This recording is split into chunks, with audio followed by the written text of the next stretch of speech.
बहुत समय पहले विजयनगर राज्य में राजा कृष्णदेव राय का राज था। उनके दरबार में एक बहुत ही बुद्धिमान और चतुर मंत्री थे, तेनालीराम।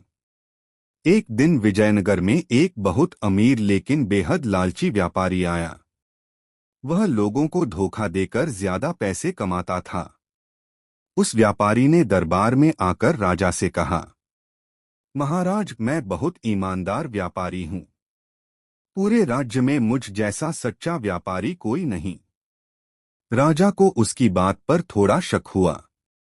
उन्होंने तुरंत तेनालीराम की तरफ देखा और बोले, तेनालीराम, क्या तुम इसकी सच्चाई का पता लगा सकते हो? तेनालीराम मुस्कुराए और बोले, महाराज, कल तक सच्चाई सबके सामने आ जाएगी। अगले दिन तेनालीराम बाजार पहुंचे।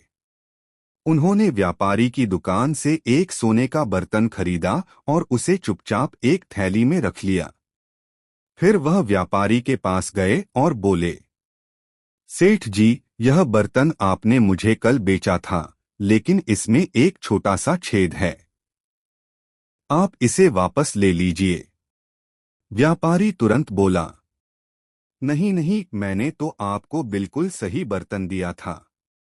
अब मैं इसे वापस नहीं लूंगा। तभी तेनालीराम जोर से हंस पड़े और बोले, अरे सेठ जी, कल तो आपने कहा था कि आप सबसे ईमानदार व्यापारी हैं।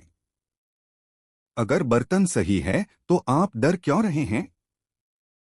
भीड़ भी इकट्ठा हो गई।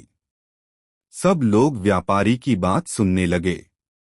डर के मारे व्यापारी पसीना पसीना हो गया। आखिरकार उसने सच कबूल कर लिया कि वह कई लोगों को खराब सामान देकर धोखा देता था। तेनालीराम उसे दरबार में ले गए। राजा कृष्णदेव राय ने सख्त आवाज में कहा, जो व्यापारी लोगों को धोखा देता है उसे सजा मिलनी ही चाहिए। राजा ने व्यापारी को जुर्माना भरने और लोगों से माफी मांगने का आदेश दिया। सब लोग तेनालीराम की चतुराई और बुद्धि की प्रशंसा करने लगे। तेनालीराम मुस्कुराते हुए बोले, महाराज, झूठ और लालच ज्यादा दिन तक छिप नहीं सकते। सीख, झूठ और लालच का अंत हमेशा बुरा होता है। Please like, share and subscribe our YouTube channel.